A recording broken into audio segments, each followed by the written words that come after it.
freedom of speech and thought to all Americans, and that certainly includes the rights of parents over their children's education. When did it become the role of the government to decide what children should be taught without informing their parents? The vilification of concerned parents by this administration is a gross assault by the federal government and one that aims to bolster identity politics at the expense of the interests and the goals of parents in simply raising their families. Recognizing that the family is the most important and sacred institution in any society, the U.S. Supreme Court has held for more than a century that the Due Process Clause of the 14th Amendment protects a parent's fundamental right to, quote, make decisions as to the care, custody, and control of their own children, unquote. The First Amendment also protects a parent's right to speak and advocate for their children. But that right has been significantly stifled over the past few years because the leftists have decided they apparently know better than parents do. That is an outrage, and the American people are rising up to say that they will no longer tolerate it. As the radical leftists push this woke agenda on America's children, parents across the nation began to speak up. They went to their local school board meetings and they spoke out. They shared their views on issues like critical race theory and mask mandates and school closures and controversial curricula. As more people spoke out, the NSBA, the National School Board Association, colluded with the Biden administration, and we use that term intentionally because that's how it's described. They colluded with the administration to intimidate these parents into silence by seeking federal law enforcement on them. These are just a few of the facts. In summary, on September 29, 2021, the NSBA sent a letter to President Biden, and in the letter, they equated concerned parents voicing their opinion at school board meetings with domestic terrorists. They urged the Biden administration to use the Patriot Act against them. They used the federal statutory authorities against them. On October 4th, just 5 days after the NSBA sent its letter, Attorney General Merrick Garland issued a memorandum that directed the FBI and U.S. attorneys' offices to address a purported, quote, disturbing spike in harassment, intimidation, and threats of violence at school board meetings. The Patriot Act was passed in response to 9/11 to combat international terrorism, but this administration is now employing it to target concerned parents. Attorney General Garland did not define intimidation, harassment, and threats in his memo, and that ambiguity has had the effect, of course, of chilling protected First Amendment activity by parents and law enforcement, because they have to guess as to what speech is legally allowed now at school board meetings. It's absurd. Whistleblower testimony shows that FBI agents themselves had immediate concerns about the Attorney General's memo. One FBI whistleblower testified to our Judiciary Committee that they were, quote, stunned that the highest-ranking law enforcement official in the country would publish something like that because, quote, it was leading towards targeting parents for speaking up about their children's education, unquote, and that it would, quote, absolutely chill parents' First Amendment rights. That agent was stating the obvious. But the Biden administration's DOJ went even further than that. On October 20th, the FBI's Assistant Director of the Counterterrorism Division and the Assistant Director for the Criminal Division sent an email notifying FBI personnel about a new EDU officials threat tag that they created to apply to school board investigations. Another FBI whistleblower told our committee that the memo and the creation of the threat tag suggested, quote, that the demand for terrorism vastly outstrips the supply. So we're going to try to expand out as much as we can in order to meet the metrics that we have in order to show that we're a successful agency, unquote. Wow. Committee of Republicans have repeatedly called on Attorney General Garland to rescind that ill-conceived memo, especially after the NSBA issued a retraction and apology for its letter. On February 23rd of this year, Chairman Jordan had to subpoena the Justice Department, the FBI, and the Education Department for documents necessary to complete our oversight on this issue. They've resisted that. To date, we only have 14 pages turned over by the FBI. But from information obtained through the subpoenas, it is clear that the Biden administration has misused federal law enforcement and counterterrorism resources for political purposes. Still, the Attorney General's memo is standing out there. He will not rescind it. The Biden administration's goal is clearly to silence the critics of its radical education policies. Obviously, some Democrats today want to silence parents who disagree with their woke agenda to indoctrinate American children with controversial and inappropriate curricula. If you think I am engaging in hyperbole, you need to stay tuned for this hearing.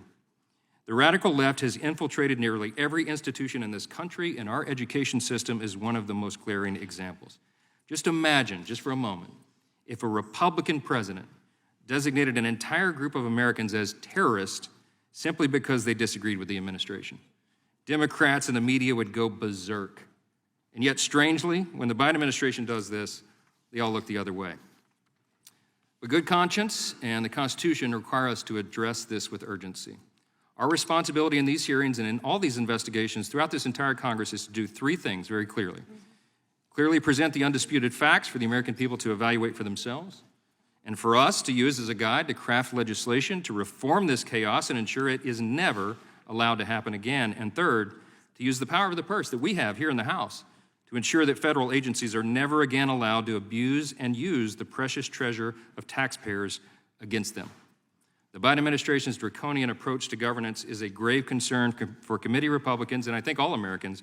We will continue to fight to restore parental rights guaranteed in the Constitution. We look forward to hearing from our witnesses today, and I yield back. I now recognize the ranking member, the gentlewoman from Pennsylvania, Ms. Scanlon, for her opening statement. Thank you. And because this is the first hearing of the Subcommittee on the Constitution in this Congress, I want to congratulate my colleague, Representative Johnson, on becoming chair of this important committee. As the subcommittee's new ranking member, I look forward to working with you and other members of the subcommittee to find common ground wherever possible so that we can work together for the benefit of the American people. Of course, one of the challenges is finding an agreed upon set of facts, and I have to challenge much of what we just heard. Having served on school boards and having seen what's been happening across the country in recent months, recent years, I'd have to say that the real First Amendment threat that our schools, teachers, students, and parents are facing is the attempt to turn classrooms into the epicenter of divisive culture wars. Extremists are imposing their beliefs on all students and parents through library book bans, bans on certain subjects in the public school curricula, and censorship of educators, all to the detriment of students' learning. Since 2021, state legislators have introduced over 300 bills in 44 states, which can be characterized as educational gag orders. 20 of these bills have become law, and other states and localities have enacted such restrictions without legislation. Make no mistake, these bans represent the use of government power to deny students the chance to read books, to learn the full scope of our history, or even to be acknowledged as full members of American society. It's telling what types of materials these bans have targeted. These speech restrictive measures are part of a systemic effort by MAGA extremists to eliminate portrayals of LGBTQ+ people and erase accurate teachings of racism from the American story. This march towards censorship and book bans deprives our students of an accurate and fact-based education. And as these politically motivated stunts take effect, they shortchange our children and silence parents who want their children to be fully educated on these subjects. Extremist politicians are more interested in abusing their power to bring divisive culture wars into our kids' classrooms and our neighborhood schools than they are in proposing solutions to actually help students and parents. If we're concerned about chilling free speech, we should be concerned that the conservative attacks on free speech have caused those who write and publish books to be censored themselves. According to the New York Times, one textbook publisher has gone so far as to remove all mentions of race in the description of Rosa Parks' experience in order to gain approval to disseminate those books in Florida schools. There's a huge difference between attempts to suppress free speech based on content, as we've been seeing in recent years, and addressing speech that may be criminal because it threatens violence, which we have seen directed toward educators and school board members across the country.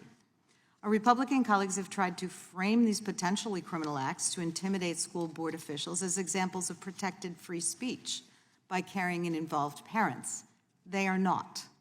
Any reasonable person can see the difference between threats of political violence and legitimate political discourse. Unfortunately, this hearing is based upon that false narrative, or alternative facts, if you prefer to call it that, designed to promote chaos and division in our communities. Over the past few years, partisan divides have grown and bad actors have exploited those divisions for political gain. And in the process, we've seen teachers, school officials, school board members, and their families subjected to threats and violence that were unimaginable just a few years ago. I know this from personal experience. All 3 of my children received public education, and I served for a decade as a school board member, including as president of my local school board, just as my father and sister before me had. During that time, I had endless conversations with involved parents and constituents in grocery stores, at school concerts, on soccer fields, and at formal school board meetings about how our schools could best serve our children and our taxpayers. Sometimes those discussions were emotional, passionate, heated, and people didn't always agree, but everyone always respected our democratic process and the boundaries of civility and protected speech as we sought to reach the best possible solutions for our community. Not once in that decade did I ever witness threats to the personal safety of board members, educators, or their families. But in recent years, we've seen the weaponization of school board comment periods as partisan operatives, fueled with dark money, sought to create chaos in our communities to promote their own political ambitions. Near my district in southeastern PA, school board members received threats of evoking gas chambers and acts of physical violence. Other school boards had to suspend meetings and call the police when brawls erupted. In school districts across the country, school board members and their families were threatened with death and physical violence based on the positions they took in school board meetings. This kind of political violence is not normal. It is un-American. And it must be remembered that these attacks were happening against the backdrop of rising political violence across the country, in part stoked by these extremist right-wing conspiracy theories that have endangered public officials, from election workers to teachers to lawmakers to law enforcement in this very building. When school authorities sought help from law enforcement to address this terrifying trend of threats against them and the people they serve, the Justice Department made clear in its memorandum on the subject that it was concerned not with the constitutional right to engage, as Merrick Garland said, to engage in spirited debate about policy matters, end quote, but was concerned with criminal conduct, specifically threats that are not protected by the First Amendment. The Supreme Court established long ago that the First Amendment does not protect threats and incitements to violence or intimidation. So when some parents allege that their free speech rights had been impeded by the Department of Justice's memo outlining its limited investigation of unprotected speech and potential criminal conduct, a federal court dismissed that case and held that the violence was not constitutionally protected free speech. These are deeply troubling developments. I hope we can hear from our witnesses today about the true dangers to First Amendment freedoms in our country, of teachers being censored and books being banned in ways that are dangerous to our children's education, to our democracy, and to our social fabric, instead of hearing more about fake culture wars that are stoked by political actors. I thank all of our witnesses for participating in today's hearing, and I look forward to a fair, balanced, and substantive discussion of these issues. Thank the gentlelady. The chairman of the full committee, Mr. Jordan, is present, but I think he is waiving his opening statement in the interest of time. Thank you, Mr. Jordan. I now recognize the ranking member of the full committee, Mr. Nadler, for his opening statement, if he has one. Thank you, Mr. Chairman. I would also like to thank the gentlewoman from Pennsylvania, Ms. Scanlon, and to congratulate her on becoming ranking member of the subcommittee, the first woman to do so, and a position I also held for many years. Mr. Chairman, our First Amendment protections are precious. There's a reason the framers enshrined the freedoms of religion, speech, the press, and the right to peaceably assemble and petition the government for redress as the First Amendment to the Constitution. These rights limit government's power over our individual lives, thereby helping enable us to effectively participate in democratic self-government. And restrictions on these freedoms is certainly a topic worthy of examination in this subcommittee. It's unfortunate, therefore, that the new Republican majority would waste an opportunity for a serious discussion of this issue and is instead using the first hearing of this Congress to advance a spurious assertion that the Biden administration and the FBI are somehow chilling parents' free speech rights. There is scant evidence to back up the bogus claim of a wide-ranging federal government conspiracy to quell opposition to COVID-19 policies or so-called woke indoctrination by targeting parents who protested at school boards, as well as our colleagues across the aisle, would have us believe. The Republican majority has wasted untold taxpayer dollars in a failed attempt to corroborate an elaborate conservative persecution fantasy built atop just 2 documents. A single September 2021 letter sent by the National School Boards Association, or NSBA, to President Biden requesting federal assistance in the face of real and credible threats of violence at school board meetings, and a brief 1-page memo issued by Attorney General Merrick Garland simply directing the FBI and federal prosecutors to hold meetings with local law enforcement partners to discuss criminal threats against school personnel. Notably, neither the NSBA letter nor the Attorney General's memo mentioned the word parent, and the Attorney General's memo did not use the term domestic terrorism. No amount of hysteria that we will hear from on the other side today will change those 2 facts. Instead, this false Republican narrative, unsupported by the evidence, appears to have originated in messaging guidance designed by a documentary filmmaker associated with the Manhattan Institute, a conservative think tank. The majority has also relied on so-called whistleblower testimony to reinforce this manufactured narrative, pointing to the FBI's use of, quote, threat tags as an investigated potential criminal conduct. In fact, the use of such threat tags is nothing nefarious.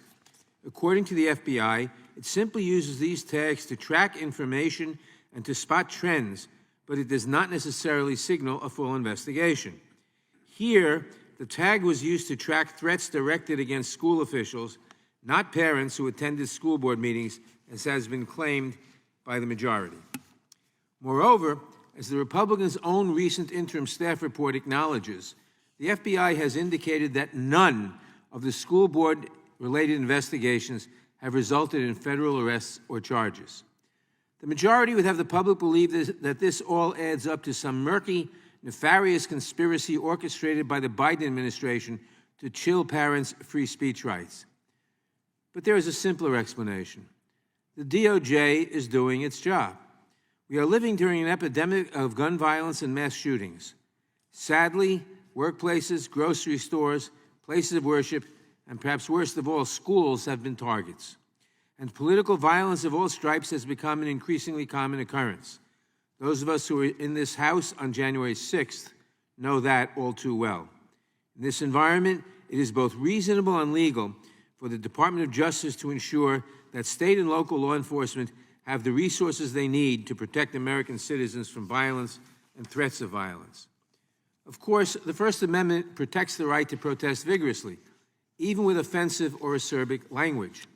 But the Supreme Court has also recognized that the First Amendment does not protect speech that is an incitement to imminent violence, a true threat of violence or other criminal conduct.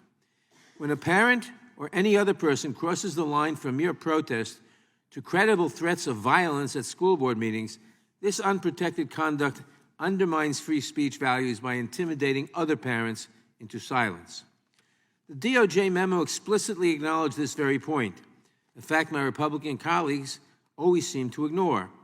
Indeed, when a group of parents filed a lawsuit alleging a First Amendment violation based on the Department of Justice memo, a Trump-appointed district court judge dismissed the case, concluding that the memo did not target First Amendment-protected activities, but rather it targeted unprotected criminal conduct.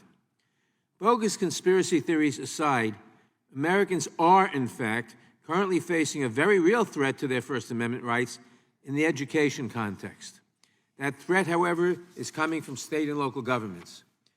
Republican-controlled state governments across the country have enacted or proposed book bans and restrictions on training and curriculum. Undoubtedly, my Republican colleagues will cherry-pick out-of-context examples to justify this wave of legislation and other censorship measures, arguing that they are meant to protect children from age-inappropriate material or, quote, divisive concepts. But these extreme yet often vague legislative mandates are ultimately targeted at particular groups, and they invariably focus on books by Black and LGBTQ authors and on the teaching of American history that includes an honest examination of race and bigotry. Let me be clear. This state-mandated censorship does not protect students. Instead, these legislative efforts will likely harm students, teachers, and the quality of public education. We do not serve the interests of students when we shield them from the truth as uncomfortable as the truth may be at times. Moreover, such ham-handed censorship statutes can lead to absurd results. For example, a Texas school administrator had to apologize after she advised faculty members to teach, quote, opposing perspectives, unquote, about the Holocaust in order to comply with a state law aimed at curbing the discussion of critical race theory in the classroom. An inclusive education is important for all children because it prepares students for participating in civic life in a pluralistic democracy. This state-imposed censorship will not protect our children or improve their education. To the contrary, it will harm them by promoting ignorance. Rather than chasing conspiracy theories and invented scandals that advance a false narrative, we have plenty of true threats to free speech that we could examine. That would be a much better use of this subcommittee's valuable time and resources. I hope that we will chart a different course going forward. And with that, I yield back the balance of my time. Thank the gentleman. Without objection, all other opening statements will be included in the record. And we will now introduce today's witnesses. Ms. Nicole Neely is the president and founder of Parents Defending Education, a national membership organization that provides parents with resources and support to advocate for their children's education. Parents Defending Education also advocates for and informs children and parents through investigative reporting and litigation and engagement with relevant local, state, and national educational bodies. Mr. Tyson Langhofer is a senior counsel and director for the Center for Academic Freedom at the Alliance Defending Freedom. Mr. Langhofer represents students and faculty at the public high school and college level in defending their First Amendment freedoms. ADF is the world's largest organization committed to protecting free speech, religious freedom, and parental rights. Ms. Tiffany Justice is a co-founder of Moms for Liberty. She's a mother of 4 school-age children of her own and has served on a school board for 4 years. Moms for Liberty is a national, nonprofit, nonpartisan organization that seeks to unify, educate, and empower parents to defend their parental rights at all levels of government.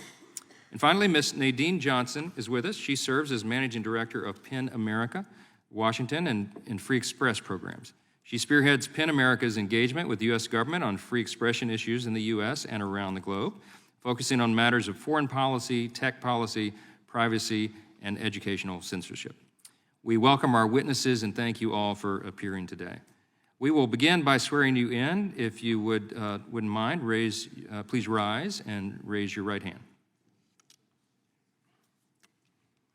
Do you solemnly swear or affirm under penalty of perjury that the testimony you are about to give is true and correct to the best of your knowledge, information, and belief, so help you God? Thank you. Let the record reflect that the witnesses have answered in the affirmative.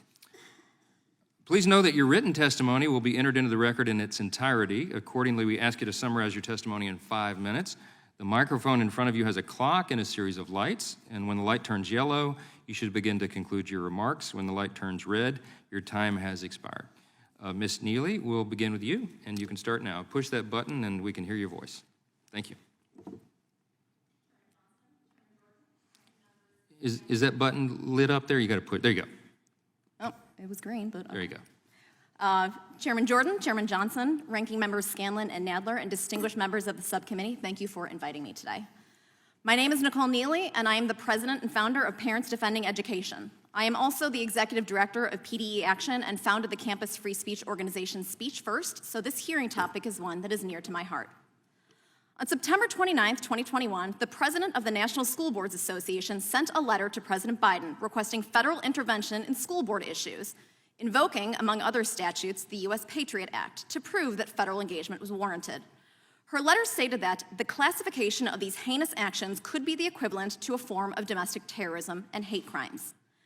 The NSBA sought assistance from the Department of Justice, FBI, Department of Homeland Security, Secret Service, and its National Threat Assessment Center, although an early draft of the letter revealed that the NSBA also initially demanded that both the National Guard and military police be deployed against parents.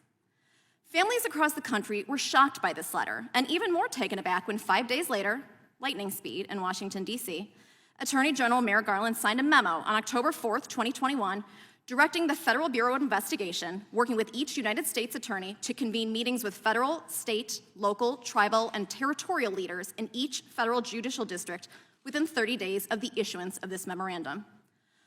Unsurprisingly, parents were frightened by this escalation. In the days following the release of DOJ's memo, we fielded dozens of requests from concerned parents who worried whether they should continue their advocacy work or simply stay home, fearing a knock at the door from federal law enforcement.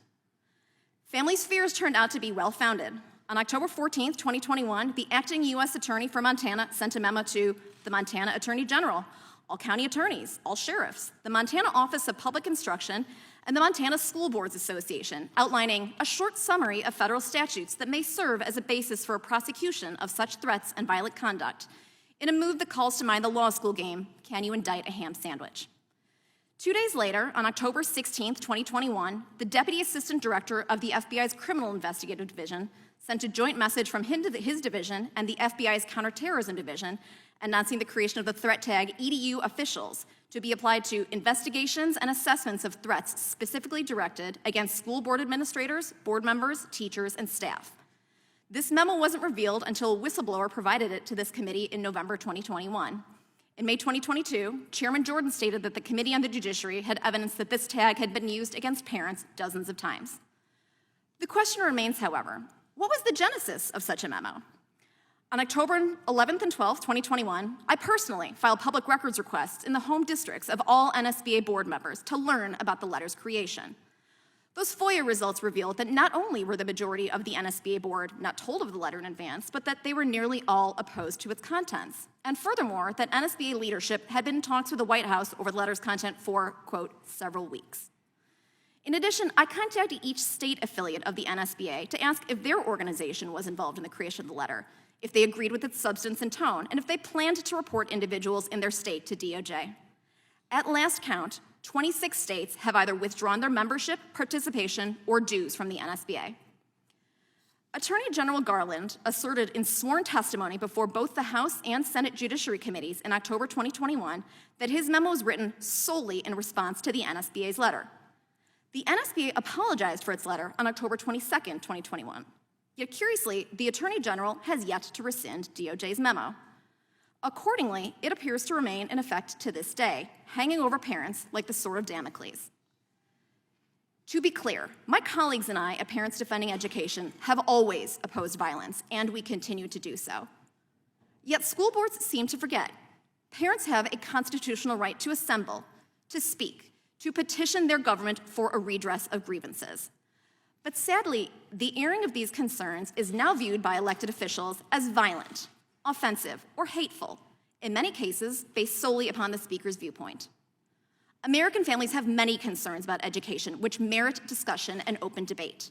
But there is no question that people have been chilled from speaking out against children's education. PDE has a tip line, and approximately 99% of the tips that we receive, people check a box because they want to be anonymous. They credibly fear retaliation, both against themselves as well as their children. It is lamentable that American parents no longer trust their local school officials, but it is tragic that they now fear their federal government. Thank you for your time, and I look forward to your questions. Thank you, Ms. Neely. Mr. Langhofer, you may begin. Thank you, Chairman Johnson, Ranking Member Scanlon, and members of the subcommittee. My name is Tyson Langhofer. I'm the director of Alliance Defending Freedom's Center for Academic Freedom. Alliance Defending Freedom is the world's largest legal organization committed to protecting religious freedom, free speech, sanctity of life, marriage and family, and parental rights. My team works to protect the constitutional rights of students and faculty at America's schools and universities. I also work closely with ADF's Center for Parental Rights, so it's my pleasure to testify today on these two important subjects. The Supreme Court has recognized that parental rights are perhaps the oldest fundamental liberty interests protected by our Constitution. A fundamental distinction between a free society and a totalitarian one is whether the state exists to serve the people or whether the people exist to serve the state. This is often determined by a separate question. Who has primary authority over children, parents, or the government? Our constitutional tradition answers this question unambiguously. The child is not the mere creature of the state. It should hardly need saying how central free speech is in distinguishing a free society from a tyrannical one. But today, many Americans are questioning the value of free speech, especially speech they may find offensive. So it bears repeating that the kind of free speech that actually distinguishes a free society is the kind that permits its people to speak their mind even on the most contentious issues. As the Supreme Court said, freedom to differ is not limited to things that do not matter much. That would be a mere shadow of freedom. The test of its substance is the right to differ as to things that touch the heart of the existing order. Given the centrality of these two rights, they're all the more important when exercised in tandem, as when parents address their elected representatives about matters affecting their children's well-being and education. Unfortunately, the Biden administration has acted to curtail these rights. This action has come in many forms, but I'd like to direct this subcommittee's attention to two: Attorney General Merrick Garland's 2021 memorandum and the proposed rulemaking redefining sex in Title IX. With the wave of remote learning brought on by COVID-19, parents garnered a new perspective on their child's education.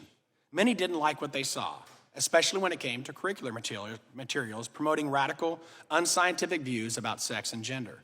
So they did what every citizen has a right to do. They went to their school boards. The school boards were not very receptive.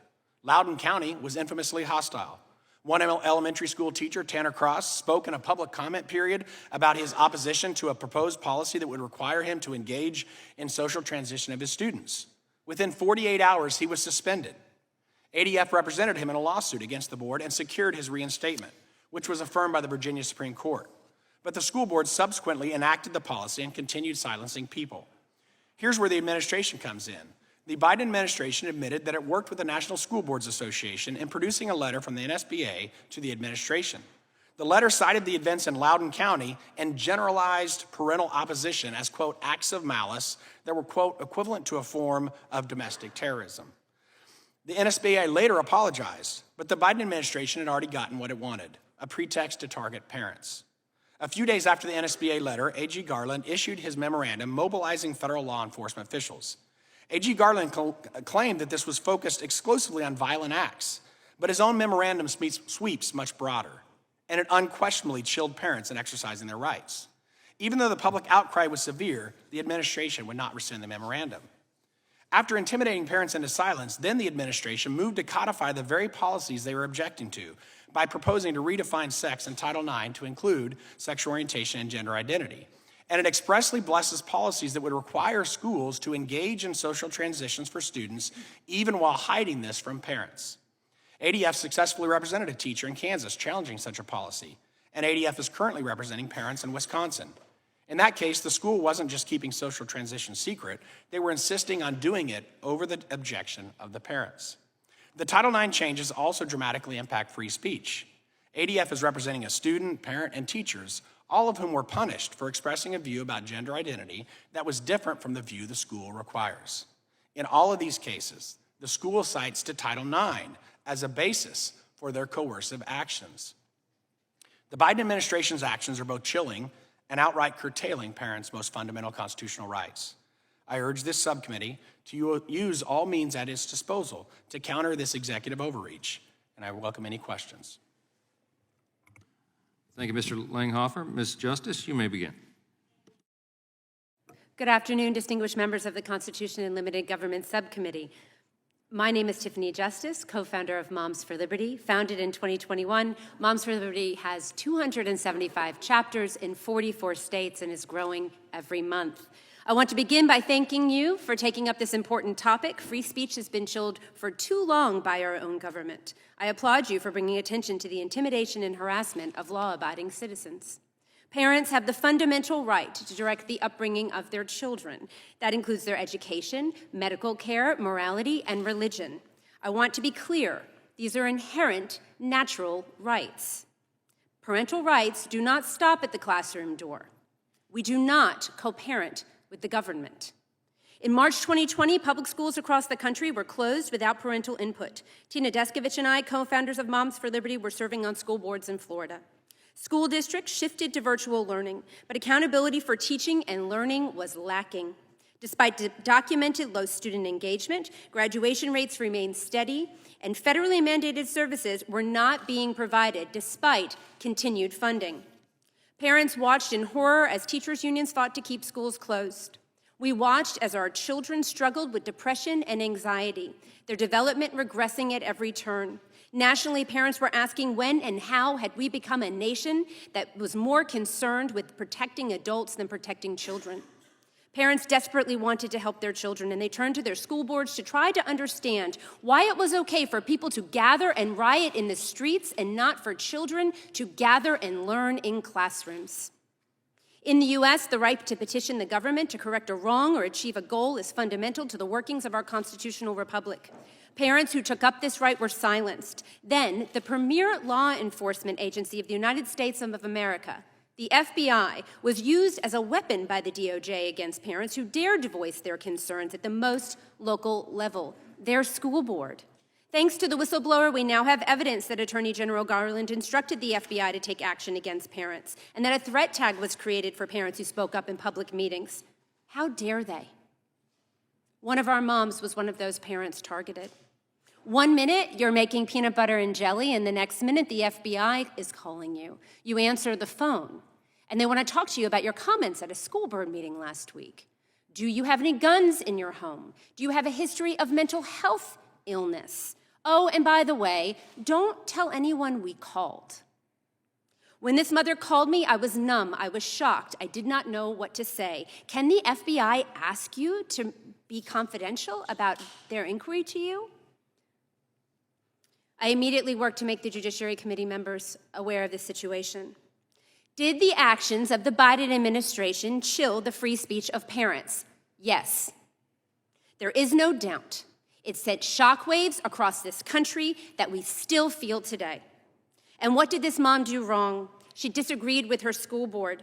That is not illegal in this country. We are not allowed to have differing views? 115,000 members strong, we attended school board meetings, often facing unjust treatment. Parents were expelled, their mics were cut off, and many were prevented from speaking. We are moms, dads, uncles, aunts, grandparents, and concerned citizens. We are not domestic terrorists, and we will not be silenced to protect a failing system. The DOJ betrayed the trust of the American people. There must be accountability. While the FBI made phone calls to parents who spoke out at meetings and wrote memos calling concerned parents domestic terrorists, I submit to you what the federal government was not doing was paying attention to educating our children. America's public education system is failing. Perhaps the silencing of parents was meant to hide these facts. But we see, our eyes are open to a distressing truth that our children are being taught to distrust the sanctity of their own homes and to view the nation as broken and unjust.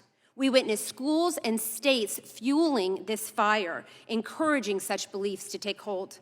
I ask you to hold accountable those that violated their oath to the Constitution, who trampled on our right to be heard, and who sought to use their position of power to subvert we, the parents.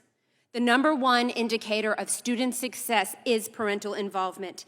Any action by the government that undermines that jeopardizes the very future of this nation. We are joyful warriors. We are going to fight like hell for the future of this country with a smile on our face because our children are watching. Our members build relationships, spread truth to educate their communities, and empower parents to do the same. That is the power of parents.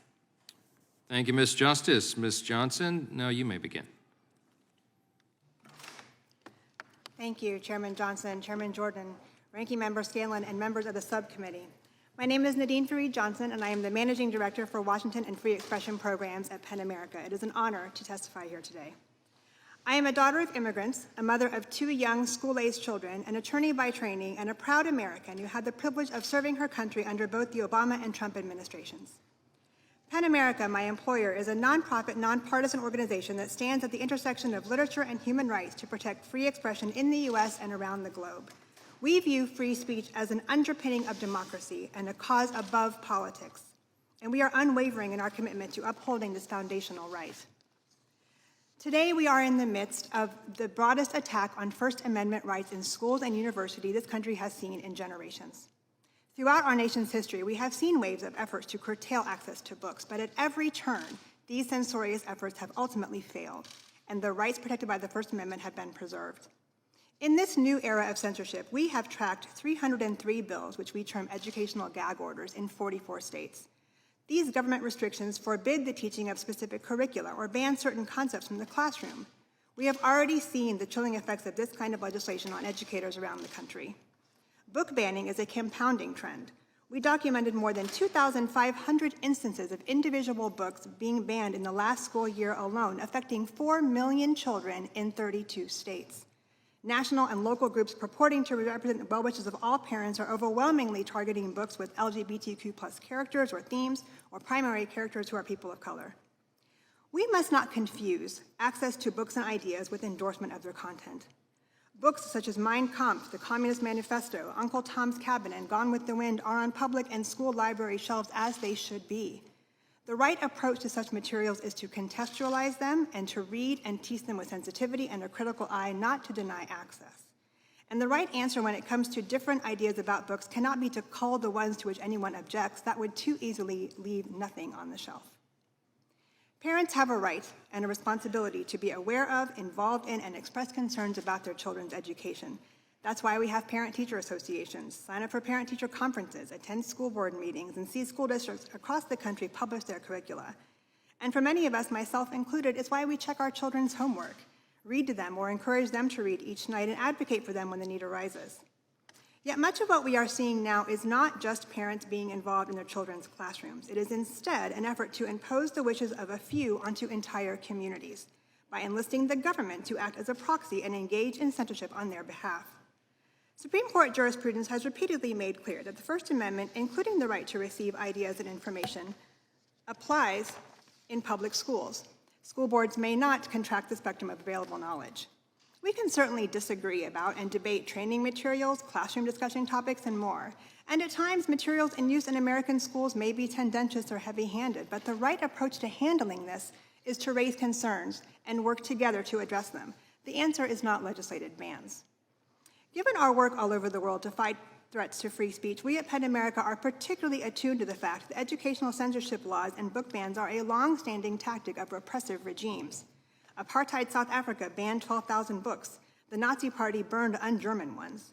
More recently, Iran banned the study of English in primary school. Hungary banned all curriculum referencing homosexuality from schools. And Russian laws banned so-called LGBT propaganda as well as criticisms of the state. Right now in the US, measures aimed at silencing the exchange of ideas and open inquiry in schools are creating a climate of intimidation and fear that detracts from teaching and learning. We risk giving students only a sanitized, narrow education that will constrain their ability to understand and engage with the multiplicity of ideas, perspectives, people, and stories that make up our world. An erosion of trust in our educational institutions, our education professionals, and one another risks undermining fundamental elements of our democracy. I want to end with the words of a speaker at a meeting of the Martin County, Florida School Board earlier this week. A 100-year-old woman named Grace Lynn stepped up to speak, indicating she had attended to share her shock and dismay at the recent book bans in her county. She noted that her husband had died young fighting in the Second World War to defend our democracy, our Constitution, and our freedoms. And she said, "Banned books and burning books are the same. Both are done for the same reason, fear of knowledge. Fear is not freedom. Fear is not liberty. Fear is control. Let us choose courage instead." Thank you. Thank you, and thank all of our witnesses. You all kept it under 5 minutes. That's beautiful. We'll now proceed under the 5-minute rule that we hold our members to as well. Those questions will begin by myself as the chair, recognizing the gentlewoman from Wyoming for her 5 minutes. Thank you, and thank you to the witnesses for being here today. Parents have every right to know what their children are being taught, what information is being given to them, and how schools are spending our tax dollars. Parents have every right to engage with their local school districts and to make their concerns known and to demand accountability for the education of their children. And they also have every right to demand that their children not be indoctrinated, but again, be educated instead. Even though there are now multiple ways for information to be provided to parents today, it seems that educational institutions are more opaque than ever. And we must ask, why is that? Could it be that if parents actually got to see what their sons and daughters are being taught, that maybe the far-left agenda of critical race theory, gender confusion, and environmental alarmism might be in danger of elimination? I think that's exactly right. Ms. Justice, in the NSBA letter that has been discussed, that called parents domestic terrorists and asking for the federal government to crack down on them, the NSBA claimed, quote, "This propaganda continues despite the fact that critical race theory is not taught in public schools and remains a complex law school and graduate school subject well beyond the scope of a K-12 class." Moms for Liberty has done a great deal of work all over the country, including in Wyoming. And have you found examples of CRT and other concerning political ideology in classrooms? Sorry, first time here. Yes, ma'am, we have. It's been really unfortunate, and Nikki could speak to this as well, the incidences of propaganda, of ideology in the classrooms. And you know, many people will say, well, CRT isn't being taught. No, it's not being taught. They're not teaching a graduate level course in schools, but what they are doing is teaching through the lens of critical race theory and critical theory in general. And it's demoralizing our children, and it's having an effect that's causing division amongst the children, and we're seeing increases of violence across the country that we're very concerned about. Well, and I think that's exactly right, so I'm going to be very blunt in my next question. Is it fair to say that the NSBA lied to the Biden administration and DOJ about the teaching of CRT in our lower grades? Yeah, I absolutely think they did. What we saw, I mean, the National Center for Education Statistics conducted a study of long-term trends in reading and math assessments for 9-year-olds to examine student achievement during the pandemic. Average scores declined 5 points in reading and 7 points in mathematics compared to 2020. My question continues to be, why do we continue? You're talking about books here, but no one wants to talk about reading proficiency. American parents are very concerned about what's happening in our schools, and I think it was a real effort to silence us when we came to the school boards. The school board members did not want to answer questions, and they wanted to protect the system. I think that's exactly correct. And there's one other point that I think is important to make, and that is that we have a committee report that cites numerous instances in which the National Threat Operations Center routinely received tips based on everything related to parents and their involvement and attendance at school boards, except they're engaging in unlawful action. Through the full committee and our select subcommittee on the weaponization of the federal government, we have routinely exposed that the DOJ has not been going after violent acts or unlawful acts, but they've been going after people with whom the left disagrees. Would you agree? Yes, ma'am, I would. Okay. Ms. Johnson, I just have a real quick question for you. Do you believe it is censorship to prohibit teachers from exposing first graders to Penthouse magazine? Do I believe it is I'm sorry, ma'am. Do I believe it's censorship to? Do you believe it is censorship to prohibit teachers from exposing first graders to Penthouse magazine? I don't know of any instances in which a... That isn't my question. My question is, do you believe that it is censorship to prohibit teachers from exposing first graders to Penthouse magazine?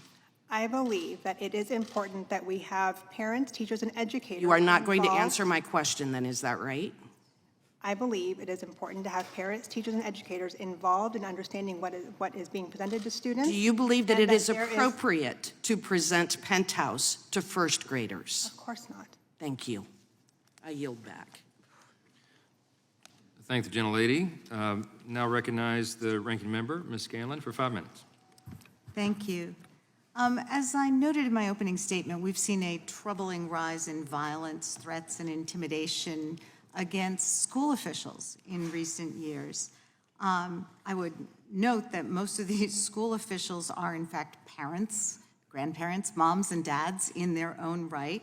Furthermore, overwhelmingly unpaid public servants, unlike those who are seeking to weaponize the school board proceedings for their own attention-getting or political purposes.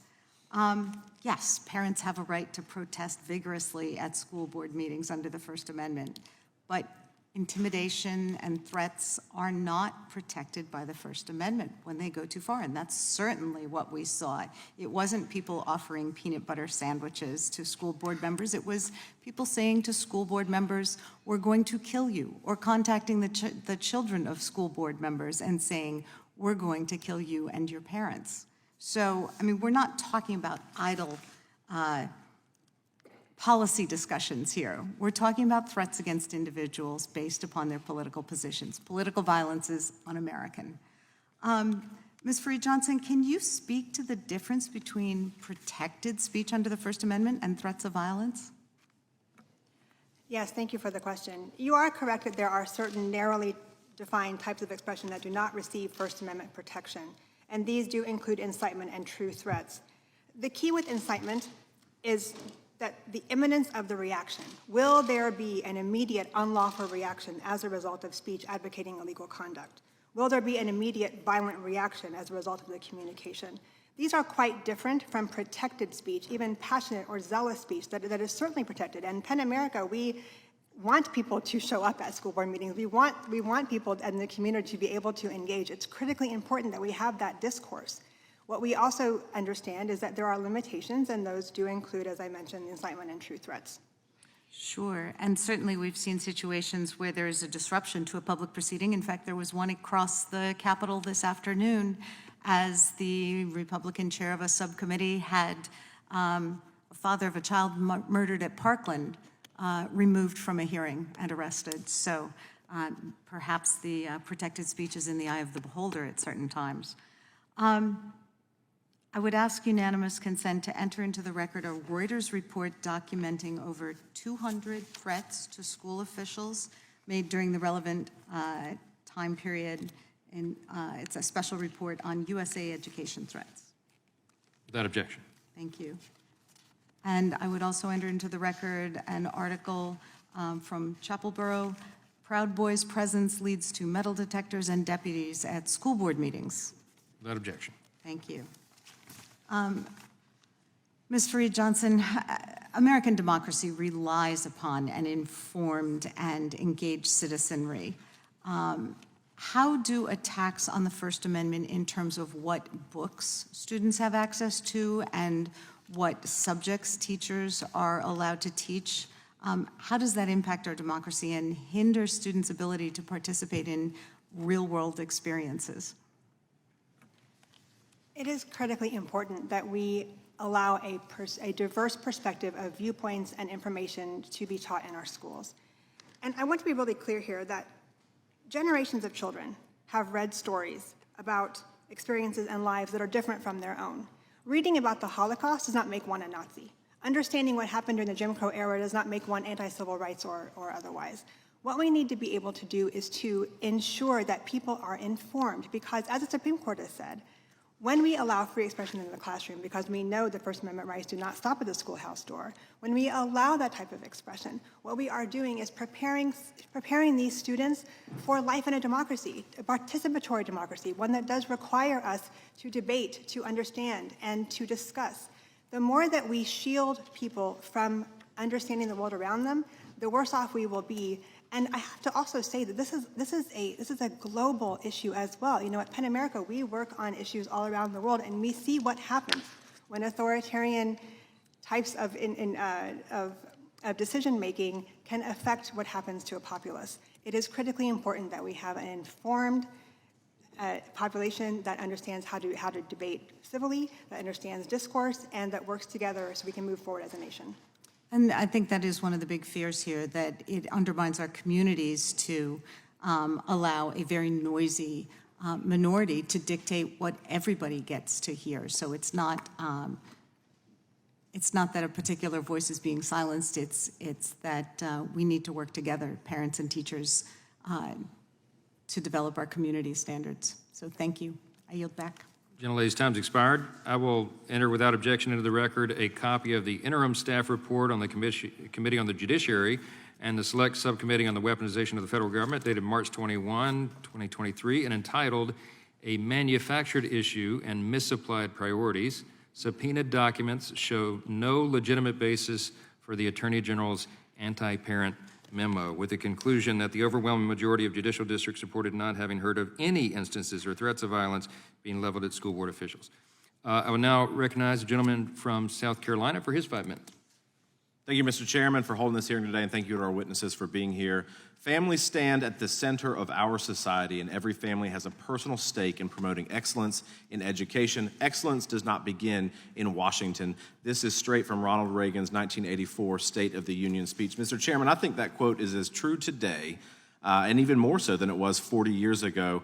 Due to liberals pushing their woke agenda on our kids, school boards have become ground zero for some of America's most contested issues: mask mandates, critical race theory, pronoun insanity, and rewriting U.S. history, just to name a few. Thankfully, the 14th Amendment of the Constitution reiterates that fundamental right of parents to make decisions as to the care, custody, and control of their children. So it's only natural for parents to advocate on their child's behalf. It is interesting that President Biden, as a proud father himself, fails to relate to parents in this way because as a result of parents speaking out, as you have experienced, the Biden administration and the National School Boards Association colluded to issue a memo to bring in law enforcement to these school board meetings and effectively silence parents. In November of 2021, the NSBA's letter to the Biden administration referred to those parents advocating for their children as domestic terrorism and hate crimes.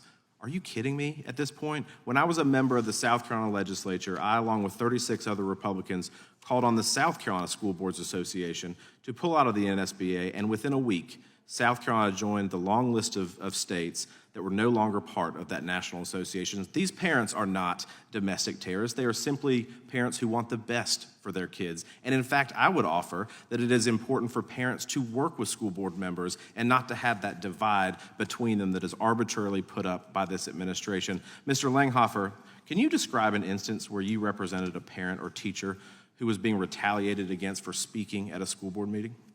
Sure, absolutely. We represent and currently still do represent Tanner Cross, and Tanner was a teacher in Loudoun County for many years, and he went to an open school board meeting to object to a proposed policy which was going to force him as a teacher and all students to participate in the social transition of students. And he spoke his 1 minute, left, went the next day to school, and taught his PE class. And he got a call that night, you need to come to the HR tomorrow. And the next day he was suspended for simply exercising his constitutional right to speak about a proposed policy that was going to adversely affect every student in his class. We had to file a lawsuit, get an injunction, and get him reinstated, and that won all. They fought that, even after they lost to the circuit court, to the Virginia Supreme Court, and we're still down there now fighting that policy that they enacted over the objections of the teachers and parents later that year.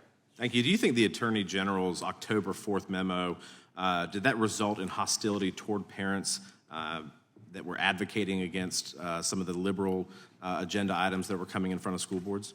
It absolutely did. We had calls from parents and teachers across the country who indicated that they were really worried about whether they still had the right to go speak at these school board meetings.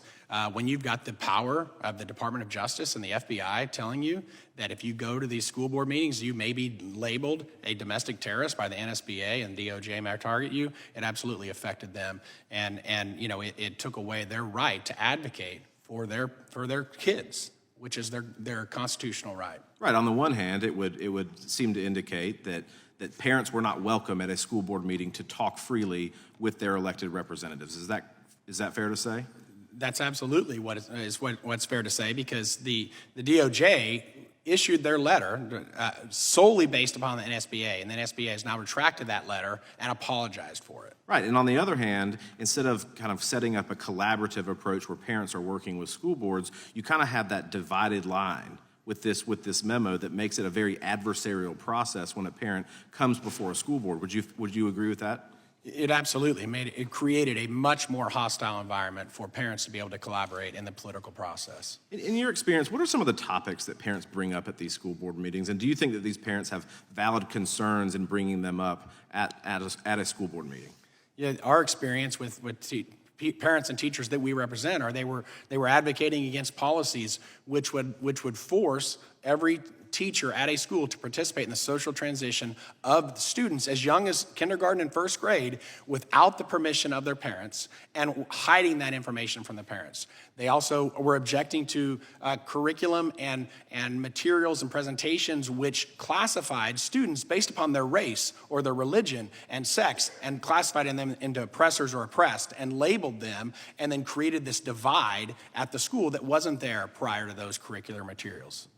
Thank you, Mr. Chairman. With that, I yield back. Thank you. Gentleman's time's expired, and the chair recognizes the gentleman from New York, Mr. Nadler. Thank you, Mr. Chairman. Ms. Freed-Johnson, you wrote in your testimony that we must distinguish between well-developed, widely accepted methods of interplay between political bodies, educational systems, parents, and citizens, and the current spate of deliberate methods to exert ideological control over what can be read, learned, or thought about in schools. Can you explain how current book bans and other forms of censorship are ways you describe to exert ideological control of what can be read, learned, or thought about in schools? Yes, sir. Thank you for the question. The issue that we are seeing here is that there is, in our research, we have found that there is this sweeping movement to ban all of these books in schools, sometimes hundreds of books at a time. And what we're seeing here is a particular direction toward the books that are being banned. We are seeing books that have topics of LGBTQ plus issues or identities, books talk about race or racism. And what is happening then is that students do not have access to this information. When a book is taken out of circulation, when it is banned from use by a student, that is censorship. It is government censorship. And that is denying students the right to and the ability to access this information. What that does in a bigger picture is that it points us in a direction whereby we have a narrowing of the understanding of students, and we're doing two things that I think are critical to understand. The first is that we are risking creating an environment in which students feel excluded. Students deserve to have access to information and to see themselves reflected in books, and not only that, but to understand others. We're also risking the opportunity, or we're throwing away the opportunity, really, to allow students to develop empathy and to exercise that empathy. And then finally, we are also not preparing our students then for active and effective participation in our pluralistic society in a way that will make them the engaged adults we hope they will be. Thank you. Ms. Fareed-Johnson, the Supreme Court, in its plurality opinion in Board of Education versus PICO, rejected a school board's claim of absolute discretion to remove books from a school library. In reaching its opinion, the court observed that, quote, access to ideas makes it possible for citizens generally to exercise their rights of free speech and press in a meaningful manner, and that such access prepares students for active and effective participation in the pluralistic, often contentious society in which they will soon be adult members. What effect does censorious legislation have on students' preparation for adulthood? If we do not have students who understand the world around them, they will be less prepared to engage in that world. We need students to understand not only different types of people, different types of families, different types of communities. We need them also to understand what has come before. So much of what we're seeing in these bans actually has to do with U.S. history and world history, and that again contracts the amount of knowledge that these students have and allows them and does not prepare them well to engage, and also doesn't allow them to learn from what came before. When we're talking about these situations that have come, sometimes we have many dark periods in history. What we need to be able to do, though, is understand from those periods of history, to learn from them, and to do better. If we don't give students the information, then they won't be equipped to do better. Thank you. Ms. Fareed-Johnson, did the NSBA letter call parents domestic terrorists? And if not, what did it in fact say? I actually don't have the letter before me. My understanding is that it did not refer to them, to refer to the parents as domestic terrorists. And look, I'm a parent. I'm a parent who gets involved in her children's education. Some might use the term helicopter to describe me, and I wear that badge with pride. It is something that is really important for parents to be engaged. And PEN America, look, we consistently stand up against the chilling of speech. We believe that people have a right and frankly, a duty to speak up and be heard at school board meetings and other public fora. We would oppose efforts to restrict that, but we also understand that true threats, whether they be against school members, Supreme Court justices, members of Congress, these must be taken seriously. And we believe that we can achieve both. We can ensure that you have a right to speak, and without infringing on or chilling speech. Thank you. And finally, Ms. Fareed-Johnson, what are you currently hearing from parents, students, librarians, and teachers? What challenges are they facing, and what are they most concerned about? So we're hearing quite a bit. And I will say, again, I mentioned I'm a parent. Most parents, we're tired. It's making breakfast and seeing what's coming up in homework and what's on the schedule and who has what sport. But we are also wanting to ensure that our school systems are really working for everyone. And that means that we don't have the viewpoints of one or two or a handful of parents then twisted and used by the government to censor. That's really what we're worried about. From teachers, from librarians, actually there's an incredible study by Rand recently that talked about over a quarter of teachers who have in these 20 different states where these ego bans have passed, they are worrying about what to teach. They're examining their curricula. They're concerned about potentially offending someone. And that's a situation in which they're not actually allowed to do their jobs, the jobs they were trained to do. Same thing with librarians, and we see the empty shelves, the pictures of empty shelves. They're not being able to do their jobs, and they're being asked to take on something that is really beyond the scope of their role in a way that ultimately chills their speech and chills their ability to do their job, I should say. Okay. Thank you. I yield back. Thank you. Time's expired. The chair recognizes the gentleman from Texas for his 5 minutes. Thank you, Mr. Chairman, and I want to thank the witnesses for being here. I really appreciate your time. Really appreciate it. Thank you.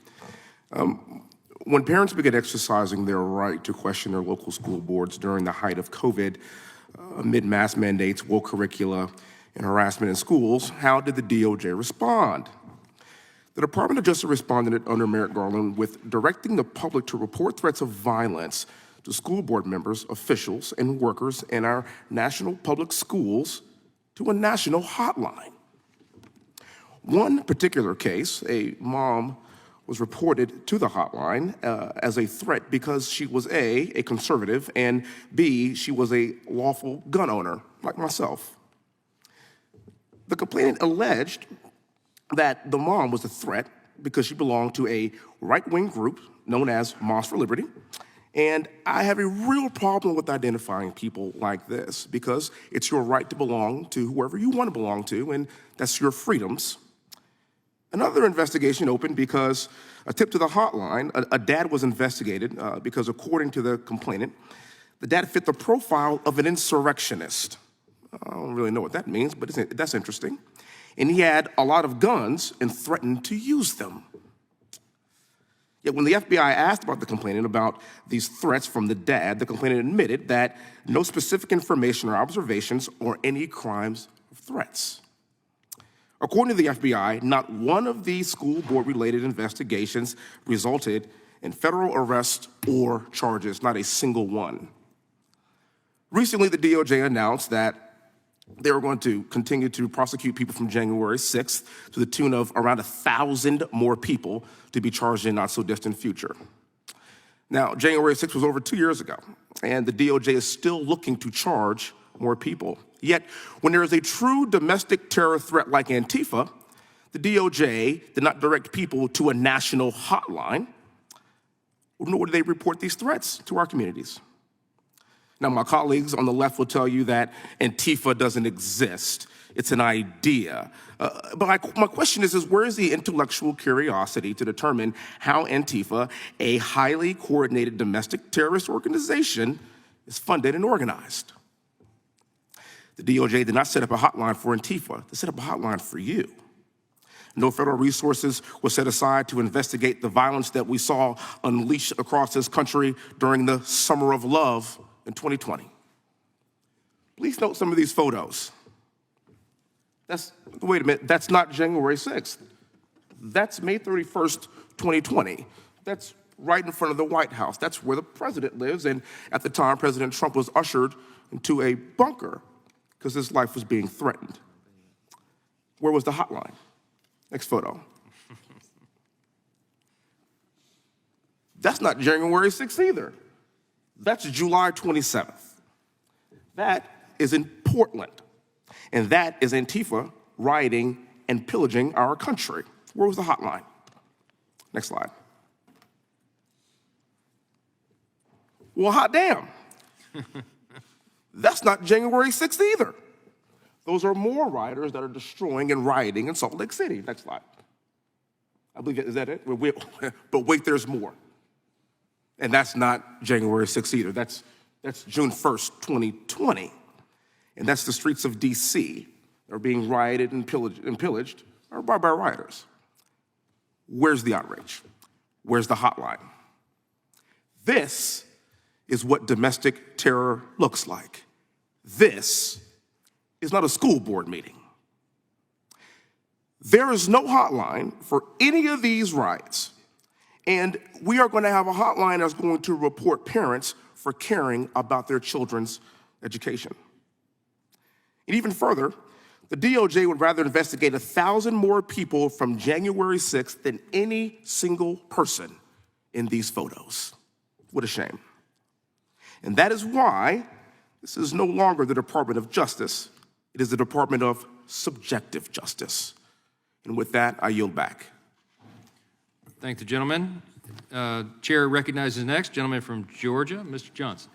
Thank you, Mr. Chairman. My friends on the other side of the aisle, the MAGA Republicans, want you to believe that ex-President Trump won the election and is still the president.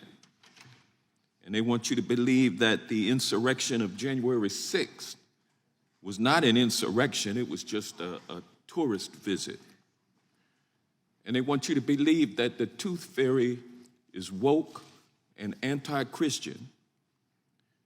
And they also want you to believe that they will find something incriminating in Hunter Biden's laptop. And they also want you to believe that there are some chilling of parents' fundamental rights by the Biden administration. There's absolutely no evidence to support the MAGA conspiracy theories about a far-ranging federal government effort to chill parents' speech. And if the MAGA Republicans were truly concerned with protecting free speech, they would focus on the efforts of some Republican-controlled state legislatures to ban books, censor our history, and limit what can be discussed in schools. According to research by PEN America, state lawmakers have introduced 303 educational gag order bills since January of 2021 and have instituted more than 2,500 book bans in the 2021-2022 school year. Now, if MAGA Republicans were interested really in protecting free speech, they would not throw out grieving parents from a congressional hearing like they did today for voicing their opinions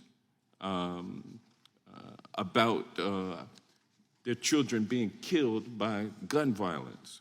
Schools are where children learn how to be engaged and thoughtful citizens in a democracy. And these educational gag orders that are being promoted by some of these witnesses today are such that they prevent children from learning their full history about what really happened in America and learning basic skills to understand and analyze different viewpoints. How can we have a healthy democracy if we put blinders on our children's education and act like an authoritarian regime? Beyond that, these educational gag orders erase the experiences of our Black children and our LGBTQ children. Kids deserve to know and see themselves in books. They deserve to be able to express their true selves, and children of all races deserve to learn their history so that they understand the present. How can we expect adults of the future to consider and address contentious issues if they're taught as children that they should shut down discussion of an opposing idea, deny uncomfortable truths, and erase the existence of people who are different from them? We should all be able to agree that state-imposed censorship and book bans violate our cherished right to free expression and send the wrong message to children about core principles of democracy. Now, Ms. Niley, you're president of Parents Defending Education, which takes money from the Koch brothers. Isn't that true?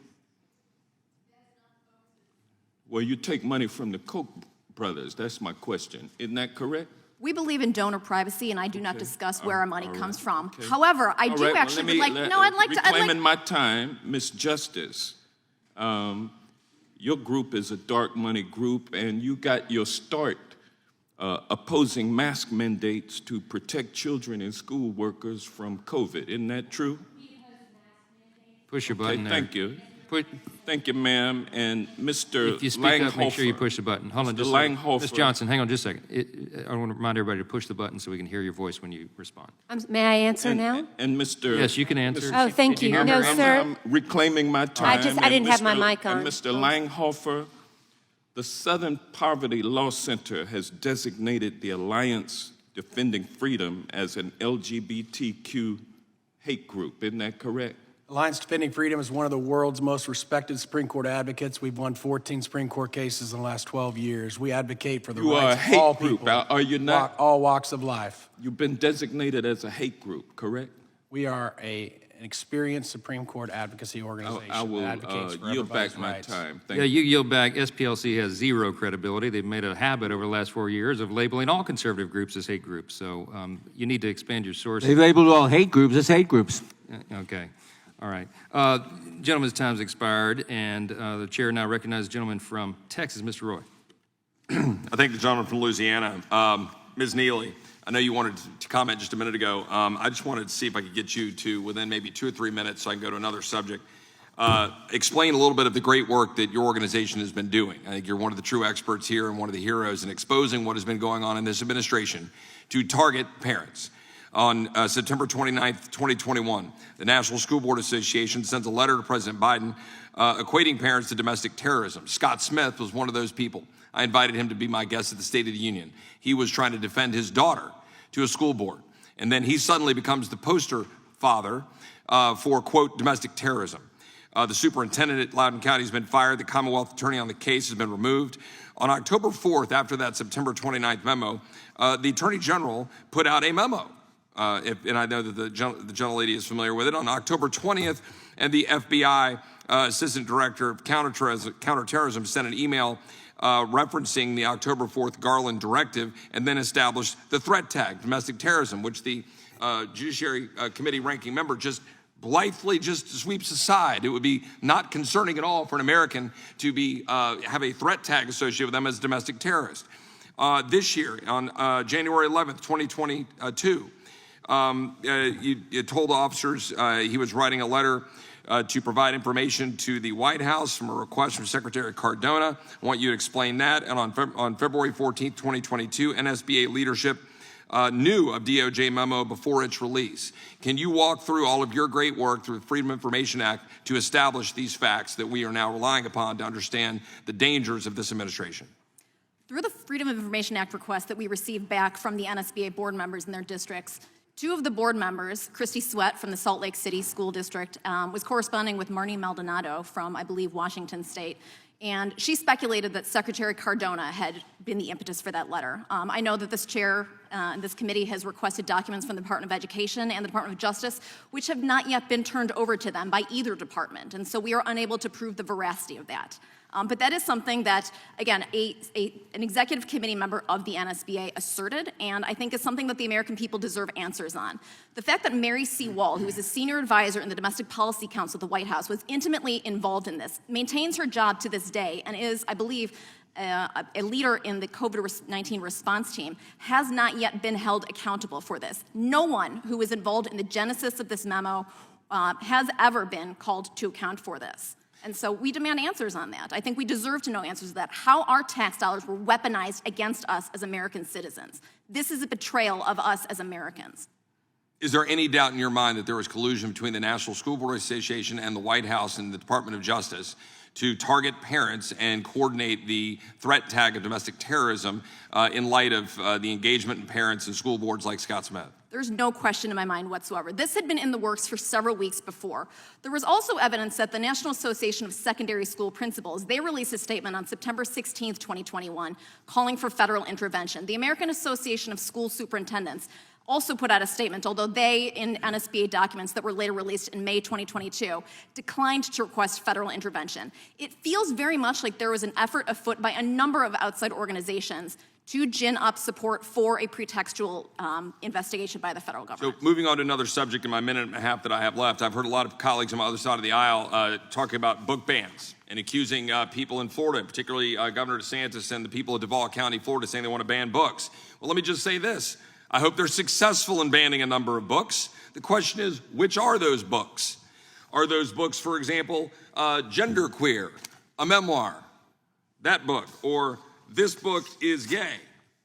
In that book, there are all sorts of depictions with body parts and male body parts. I can't even put on the screen the stuff that is in this book, Genderqueer, where there's 2 men engaged in a sexual position. Another page where I can flip to where there's 2 men engaged in oral sex. Another picture here in which there are any number of ridiculous graphic pictures that are being put in front of our kids in schools. Now, my question for this entire panel is, do you believe that parents have a right to know whether this stuff is in their schools, in the libraries, or being pushed or promoted by teachers in their schools? I would like a yes or no answer from each member of the panel. Start with you, Ms. Neely, and work down. Yes, absolutely. Absolutely. Yes, absolutely. Ms. Johnson? Yes, parents have a right to know. Parents have a right to know. Well, that's good to know. I would like to submit these for the record without objection to the chairman. I would also like to submit for the record an article called Facts About Library Books in the Duval County Public Schools, which makes very clear that there are no books being banned about Rosa Parks or Roberto Clemente, that in fact there was a process for reviewing the books, that these books have been put on the shelves, left on the shelves. There are 13 books about Rosa Parks on average in every elementary school in Duval County. Our colleagues on the other side of the aisle are lying about it. The facts are here, and I'll submit this to the record, and I yield back. Very good, without objection. Thank you, gentlemen. The chair now recognizes the gentleman from California, Mr. Kiley. 5 minutes. Thank you, Mr. Chair, and thank you for organizing this hearing on such an important topic, which the committee has very carefully laid out what happened. We had the powers of the federal government, counterterrorism powers, criminal powers, law enforcement powers, mobilized for the purpose of restricting and chilling the most core protected form of speech, that is the right to petition your government and to try to seek changes. And on the most important of topics, the education of one's children. And I had hoped this would have been a bipartisan effort towards accountability. After all, the National School Board Association, which laid out the predicate for this whole thing with its letter, has apologized for it. Yet instead of a bipartisan inquiry into what happened here and what reforms we can make, the other side of the dais has engaged in an exercise of whataboutism, saying, well, we're not going to even address this, but what about this whole other issue?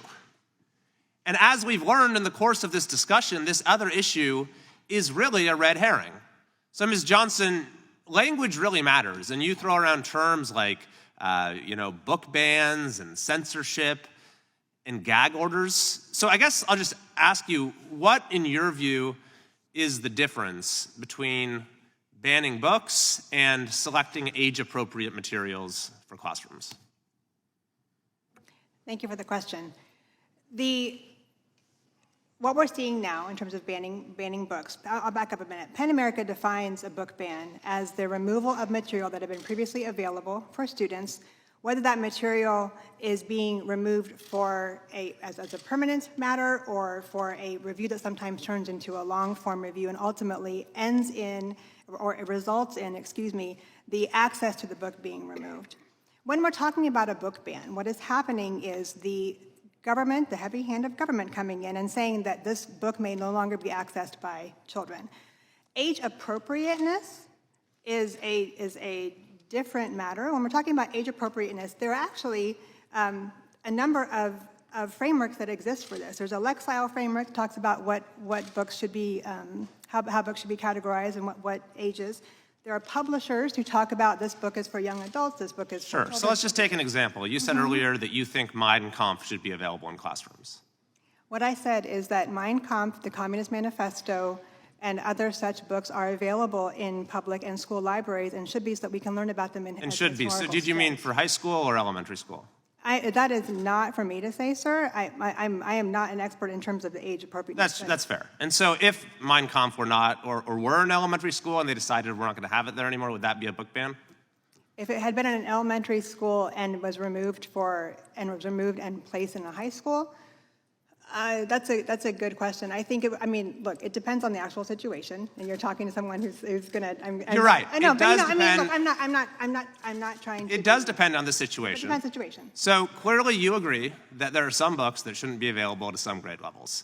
I think that from my perspective as a parent, there are some books that I would not want my children to read. You might have a different perspective than I do. You might say those books are fine for parents. That's and I right. completely respect that. What my concern is, sir, is that when if it was my decision and I say, I want you to ban all these books, and the school board says, great, because she said so. That's what I don't want to happen, because it is not up to me. It is not up to me as one parent to dictate. That's right, and you have school boards who are making these decisions with input from the community. And so I just want you to be careful about the language that you use, because you as well think it's appropriate to limit access to certain types of materials in classrooms. You just go ahead and say that anyone who disagrees with you on the particular limitations that are put in place is guilty of banning books or violating the First Amendment, when that just isn't the case. Now, on a related topic, are you aware that right now schools are shut down in the Los Angeles Unified School District? I am aware of that. Yes. Because of yet another school shutdown and strike. And are you aware that in that school district, kids were out of class for up to a year and a half? I was not aware of. I mean, do you mean during COVID? During COVID. And in many districts across the country, of course, schools are shut down for extended periods. How many books did kids have access to inside of classrooms, inside of school libraries, in those schools when they were shut down? That I don't know if there were ways to bring, if there were some students who had access to books that they were brought to them. That I can't tell you. Certainly not very many, I would think. Is that right? I'm sorry? Certainly not very many books were available. Is that right? Ostensibly, that would be correct. But there is a difference here between... Okay, I'm sorry I'm sorry to cut you off. But I just want to say, as you might be aware, Ms. Justice and parents like her tried to get schools open. And we know at this point it was a catastrophic mistake to keep them closed. And that enabled students to have access to all the books that were there. You've been fighting. Your whole testimony has been getting access to a few more books. She got them access. They fought to get students access to all the books. So would you like to take the opportunity to thank Ms. Justice and the other parent leaders for their efforts? I also know that Ms. Justice was a member of a school board, which I really appreciate, but I think the public service is incredibly important. Look, what we're talking... Okay, wait, hold on. Gentleman's time's expired. I've got to move on. Chair recognizes gentlelady from Texas, Ms. Escobar. Thank you, Mr. Chair. Good job, Kevin. This has been a surreal hearing, a surreal experience. I am so fortunate. I'm the mother of 2 children. They're adults now, 26 years old. My son is 26 years old. He's in law school. My daughter's 24, and she's working on her license to be a social worker. I am so proud of them, so proud of the role that their father, my husband, and I played in their education. And our goal always was to ensure that our kids had a robust education, that there were great debates that they participated in so that they could be part of a country that honors and uplifts important debates and discussions. I wanted them to be prepared as possible for the workforce, and I am so grateful that they are not young people in school today. And when I talk to constituents of mine who are parents with school-age children, who share with me what their number one concern is, their number one concern is that their kids will not come home because we are a country awash in guns, and that their kids have to go through horrific drills that mimic school shootings. That is the real crisis in our schools today. That is the real crisis for young people in America.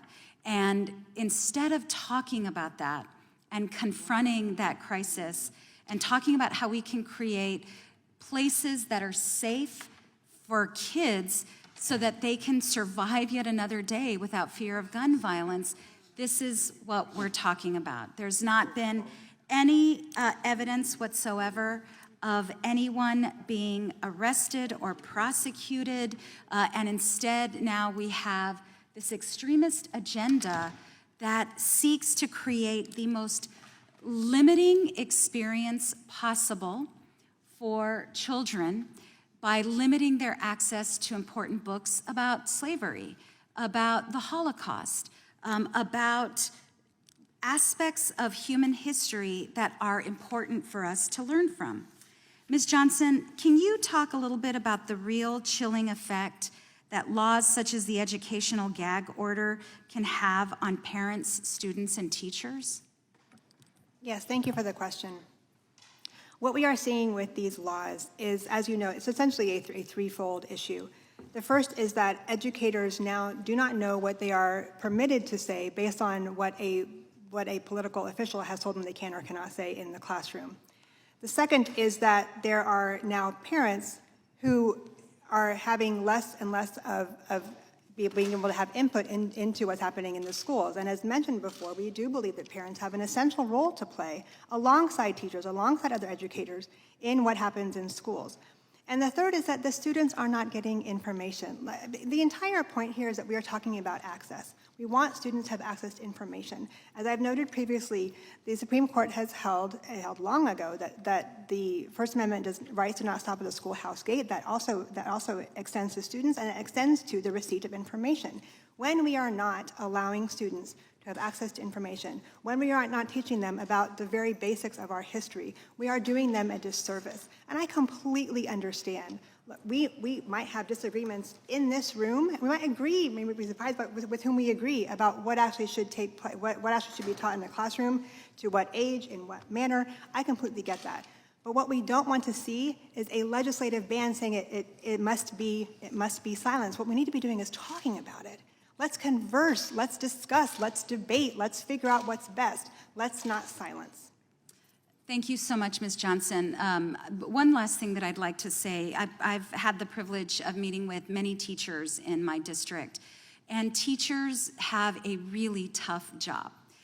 They have to balance a lot of needs that the kids have.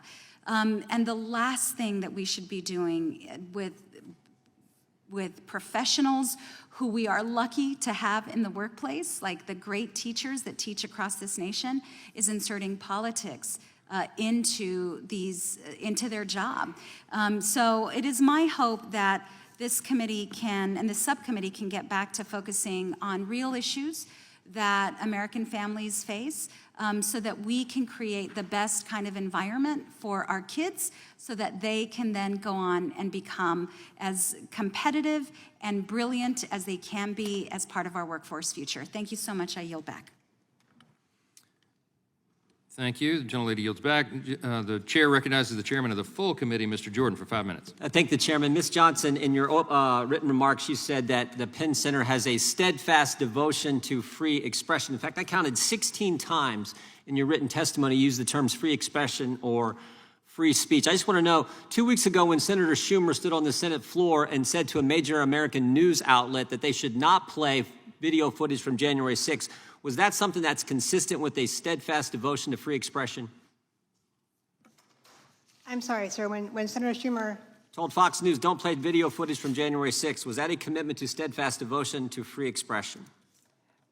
I think I cannot speak for Senator Schumer or what he intended. I'm not asking to speak for him. I'm asking to comment on what he said. If there is an issue of national security, sir, I'm not going to comment on what. How about the very next day when this committee released a report where the Federal Trade Commission sent a letter to a private company, Twitter, and asked them, who are the journalists you're talking with, and named 4 journalists by name? Would that be consistent with a steadfast devotion to free expression? Sir, PEN America consistently works to defend the rights of journalists, including their ability to do their job. That's all I will say about that. The next day, 2 of those 4 journalists mentioned in the FTC's letter to Twitter testified in front of this committee, and Democrat members of Congress asked those 2 journalists who their sources were. Is that consistent with a steadfast devotion to free expression? Sir, PEN America consistently works to ensure that journalists can do their job, and that means allowing for anonymous sources as appropriate. Good for you. How about this? 2 days into the Biden administration, literally 2 days, January 23rd, 2021, Clark Humphrey, Executive Office of the Presidency, White House office, sends an email to Twitter where he says this: wanted to flag the below tweet, and I'm wondering if we can get moving on the process for having it removed ASAP. Would that be consistent with a steadfast devotion to free expression? Sir, I don't know the content of the tweet, so I can't speak to that. I'll give you the content. They cited a tweet from Robert F. Kennedy, that conservative Republican, Robert F. Kennedy Jr., where he was raising some concerns about vaccines. And the White House, 2 days into this administration, said they wanted that tweet taken down. Would that be consistent with free expression? I will say 2 things about that. One is that, not having seen this, and I appreciate you reading it to me. One is that we would like to err on the side of permitting content, so that because I think it's important to have content. I'm with you. I'm with you. That's why. And I think the other, sir, is that we would also want to ensure that if there is misinformation or disinformation being promulgated, that we're able to address it. Well, that's when it gets scary. That's when it gets real scary. I'm surprised you said that after mentioning free expression 16 times in your written statement, that suddenly now, unless it's misinformation as defined by you, that is entirely contrary to what the First Amendment's about. How about this? National School Boards Association letter that was the catalyst for most of this, frankly all of this, I think, was sent on September 29, 2021. I just want to read the first sentence. America's public schools and education leaders are under immediate threat. The letter then goes on to say, the NSBA requests a joint expedited review by the Department of Justice. Such review should examine the use of the Patriot Acts in regard to domestic terrorism. Do you agree with the NSBA letter sent on September 29, 2021? Sir, we are not, PEN America has not made a position on that letter. I will just say I understand. No, I'm just asking, well, how about those two sentences I just read? Do you agree with the tone of that in that letter? Do you agree with that? I'll say this, it is really important that any member of a community is able to stand up before a school board and voice their opinion. It is equally important that a school board member is able to carry out this critical, important public service, sir, in a way that keeps our safety. That's really what I always. Well, you know who disagrees with it? Who disagrees with me, sir? All kinds of people, but the most important, I think, entity who disagrees with it is the School Boards Association themselves, because 23 days later, they rescinded it. 23 days later, they said this: we regret and apologize for the letter. There was no justification for the language included in the letter. So, I mean, the idea that the Attorney General still continues to defend his memorandum based solely on this, as Ms. Neely pointed out in her opening statement, I find alarming. And to our three witnesses, Ms. Justice, Mr. Langford, and Ms. Neely, thank you so much for what you did. To your point earlier, Ms. Neely, we are going to talk to these people. We talked to Ms. Garcia today. We had a transcribed interview with her. Mr. Slavin's coming in next week. We're trying to talk with Ms. Wall and a host of other folks who concocted this whole thing, as our report that we released 2 days ago points out, concocted this whole thing. And the key line in that report, not from Republicans, not from Mr. Johnson, not from Republicans on the committee, but from a U.S. attorney, Democrat U.S. attorney in the Biden administration, when he said this appeared to be a manufactured crisis. It was all put together for politics, and that's what we all know. With that, I yield back. Thank the gentleman. The chair recognizes the gentlelady from Texas, Ms. Jackson Lee, for 5 minutes.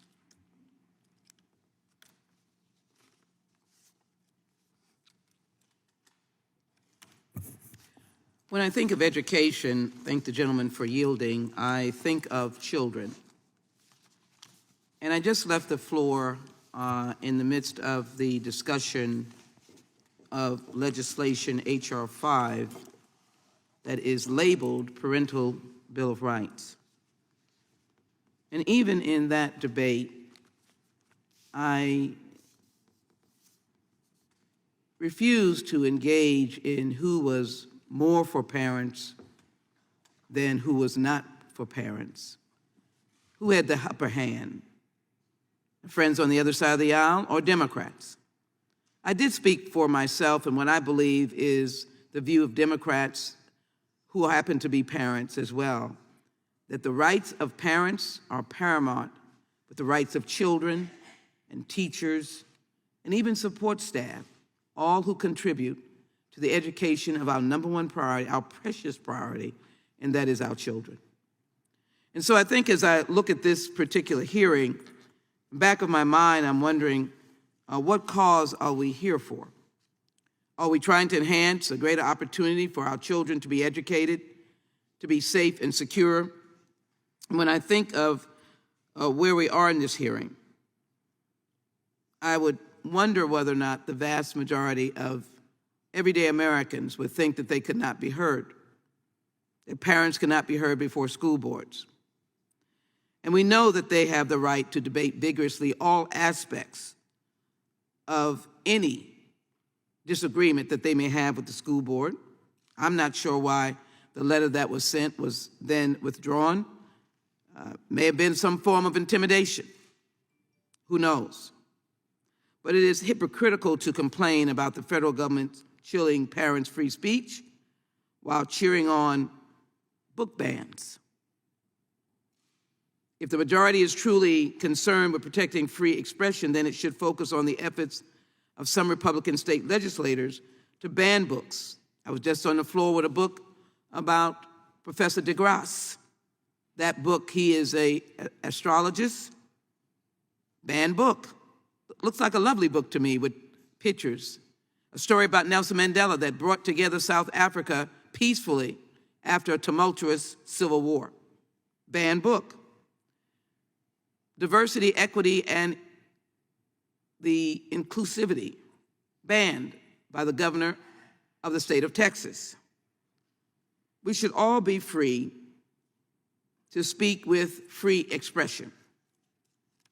But at the same time as we do so, I think we have to recognize, again, the importance of being fair and balanced. Banned books, intimidating language, which I think is important to note. The Supreme Court, for example, though we do have a question, what is obscenity as relates to a Supreme Court justice, but obscenity, defamation, fraud, incitement, true threats, speech integral to criminal conduct and child pornography. So white supremacy bias may result in someone's death. Should that not be questioned?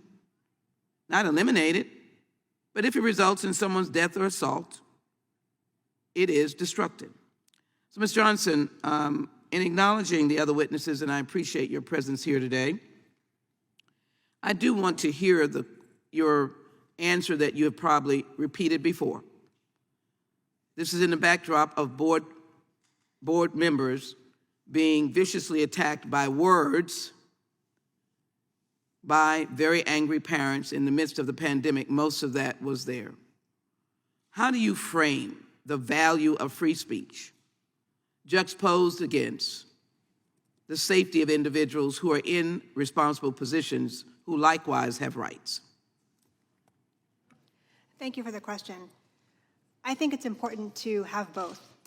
I think that we can achieve a safe environment, a safe public forum, in which public servants such as school board members and others can receive commentary, feedback, information, and share it as well, and also have a situation in which community members from parents, teachers, and others in the community can also engage. And I want to be really clear here that parents are free, community members broadly are free under the First Amendment to criticize their schools, their administrators, and governments. That's part of what makes America America.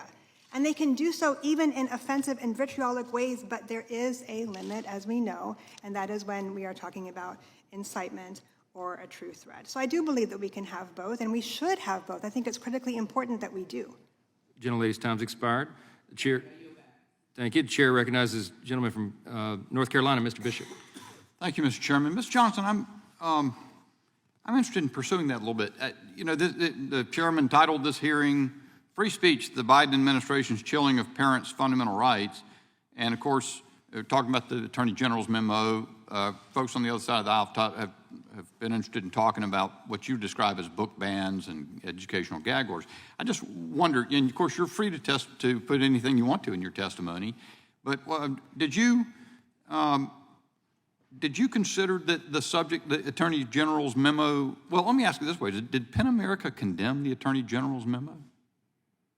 We did not put out a statement during the time of the memo, no, sir. So, and you've said, you were very carefully, and you're a lawyer, a First Amendment lawyer, and you know this stuff. You laid out earlier what the First Amendment doesn't protect if there's actual and incitement of imminent violence. Yes, sir. And so, is it a matter of concern to you whether the Attorney General of the United States, the highest law enforcement officer, issued a memorandum for action in every judicial district in the country concerning activism relating to school boards? I mean, it matters a great deal, doesn't it? Whether there was a sufficient factual predicate of actual threats or incitement of violence as opposed to that even rambunctious advocacy that you made reference to. I think it's critically important that people have a right to speak out, and I do believe that. We would oppose efforts to restrict protected speech, absolutely. So why do you deem that subject unworthy of comment? I can't speak to what that you engage in a wide gamut of free expression issues is what your testimony says. It's what you do. And here the highest law enforcement officer in the country did something that can only be described as chilling. And what it appeared to me when I went through every footnote in that NSAB letter that the Attorney General relied upon, I couldn't find. There were like maybe 2 across the country acts involving busting a door in one case. I didn't find, and a lot of these responses coming back from United States attorneys and all these meetings that they summoned said there weren't any. Then the local officers, when they got in touch with them, said, you guys are doing something you have no business doing. Is that not a matter of concern to you as an advocate for free expression?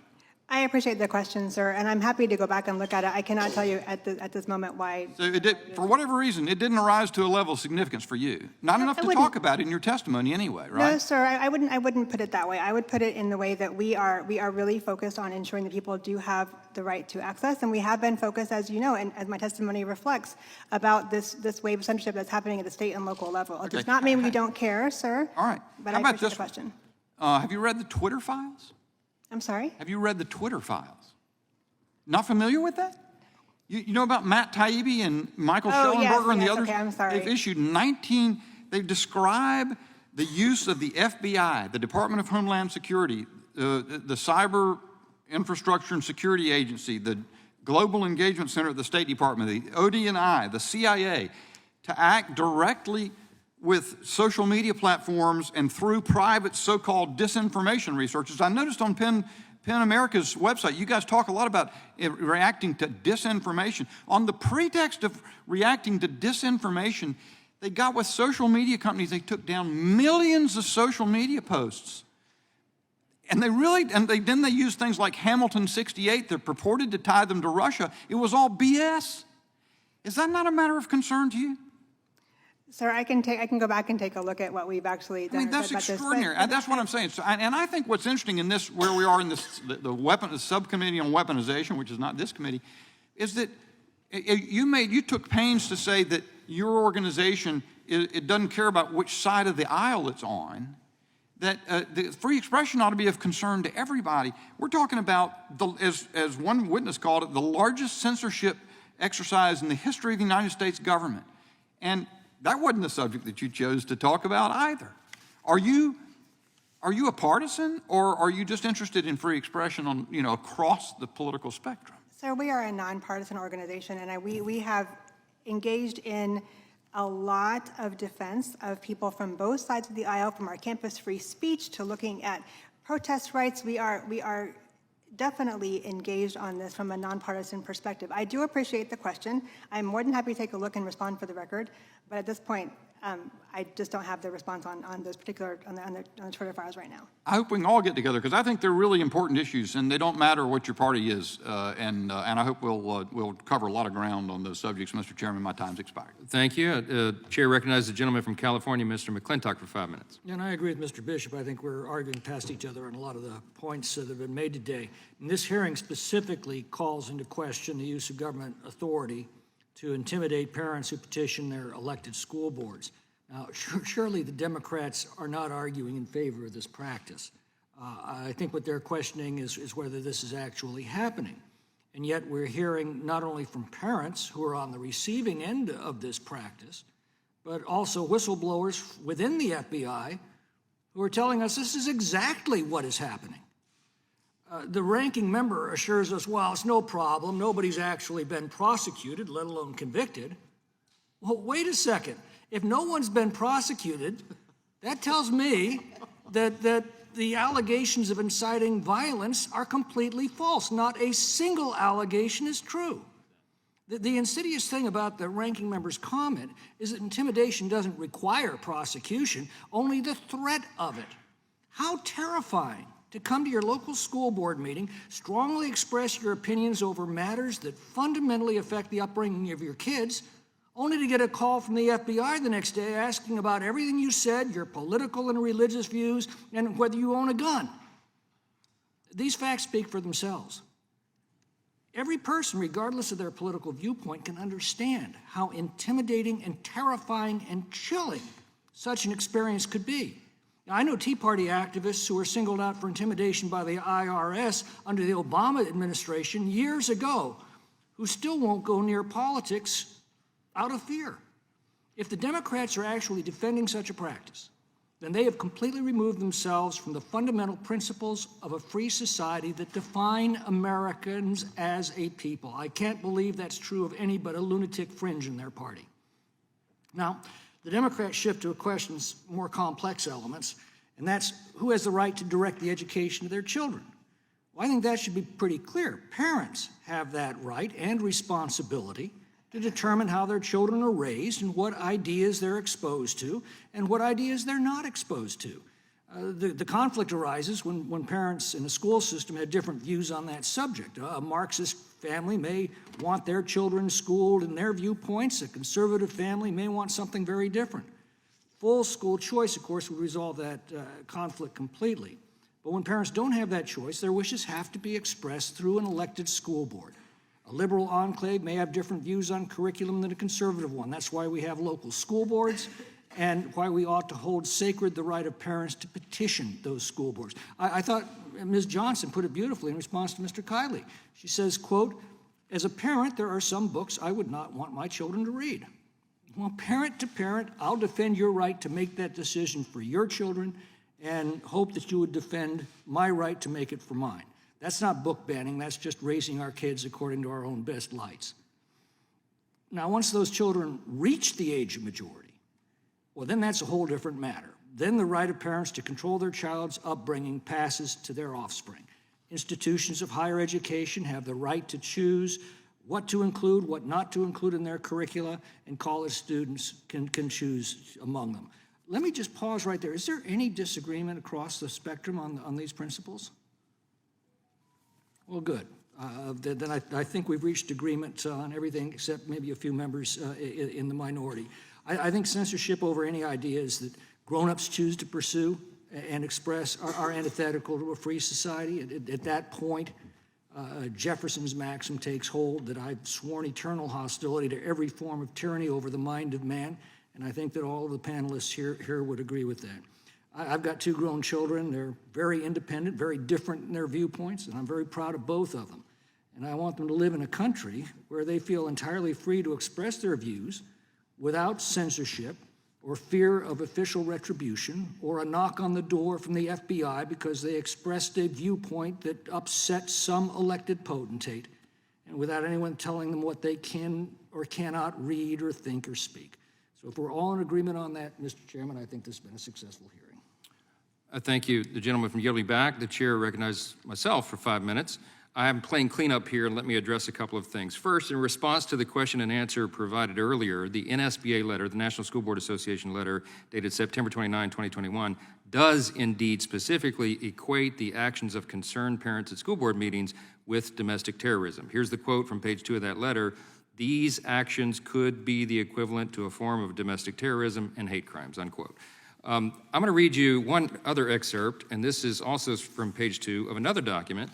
This has been entered into the record. This is the interim staff report, Committee on the Judiciary, on a manufactured issue and misapplied priorities. Subpoenaed documents show no legitimate basis for the Attorney General's anti-parent memo.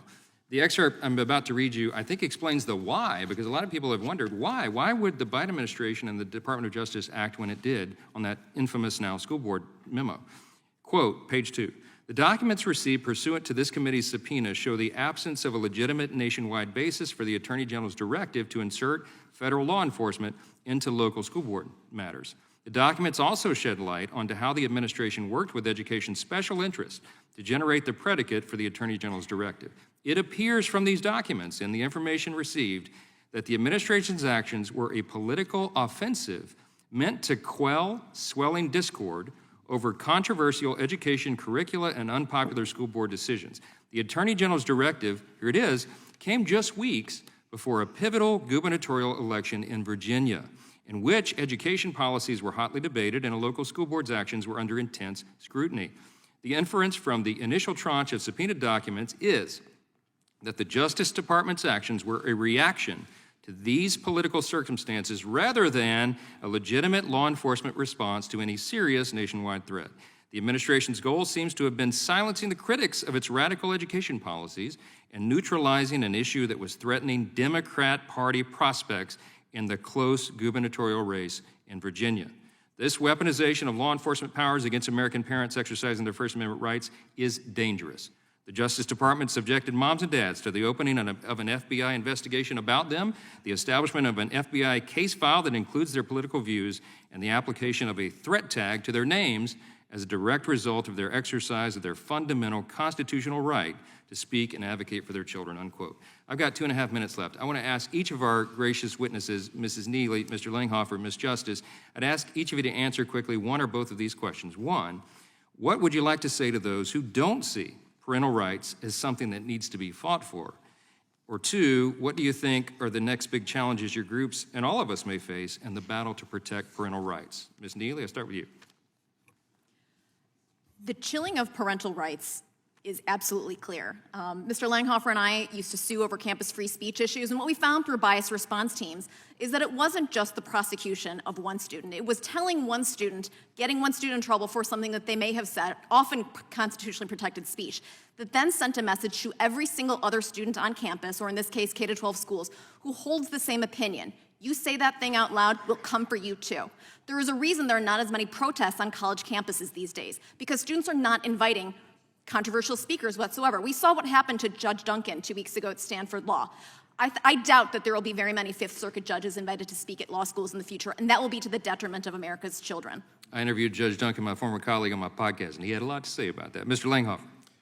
I think the most important threat to parental rights is the belief that government officials think that they know better about raising these children than their parents. I've had hearings where school officials indicate that they think that they have the right and the knowledge to make important decisions about the transition of these young children without telling the parents, without having any kind of medical diagnosis, without having any kind of medical intervention, and then indicating that they're doing this across the board. There's no threat of any kind of parental problems here. And so this notion that government officials know better than parents is the biggest threat to the parental rights, and it's something that every citizen, no matter your political beliefs, should absolutely be concerned about. Well said. Ms. Justice? I want to be clear that there are private conversations happening between teachers and counselors and children behind the backs of parents without their consent or knowledge. I think that's one of the most dangerous things that's happening right now. The Department of Justice and the FBI made a fatal mistake when they decided to go against parents and to try to divide parents and their children. There is no power that supersedes the love of a parent for their child, and we will not be pushed out of the way in decisions about our children's education or their future. Very well said. Okay, I've got a couple unanimous consent requests. Yeah, thank you. Since we are discussing the memo, the Attorney General's October 4th, 2021 memo, which does not mention parents, domestic terrorists, or the Patriot Act, thought it was important that we put that in the record, particularly the part that says it's focused not on protected speech, but threats. Without objection. And I also wanted to have unanimous consent to introduce a PolitiFact article entitled FBI DOJ tagged threats against school officials, not parents, for attending school board meetings. Without objection, I've got a couple of myself. I see, Ms. Justice, you have some letters that I wanted to enter into the record. Can you just say briefly for the record what that is and your father? Yes, sir. Representative Jackson Lee said at an education committee meeting recently that we couldn't bring 100 parents here to say they were dissatisfied with the education their children are receiving in public schools. This is a couple hundred letters that have been handwritten by members that I've brought, and we will make very good use of the impact statement form that the Ed Committee has set up for us to give input.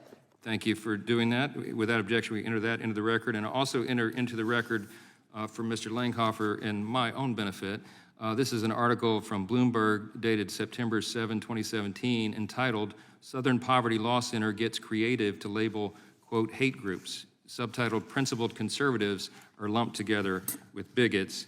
And here's an excerpt. Unfortunately, it also has an incentive to apply their term broadly. When people see that the PLC lists over 900 hate groups, 900, this seems like good reason to panic and maybe write a check to the SPLC. This concludes today's hearing. We want to thank our witnesses for appearing before the committee today. I also want to thank the ranking member, Ms. Scanlon, and congratulate her formally for her appointment to this position and for making history as the first woman in Congress to serve in this important post. So congratulations to you. Without objection, all members will have 5 legislative days to submit additional written questions for the witnesses or additional materials for the record. And without objection, the hearing is adjourned.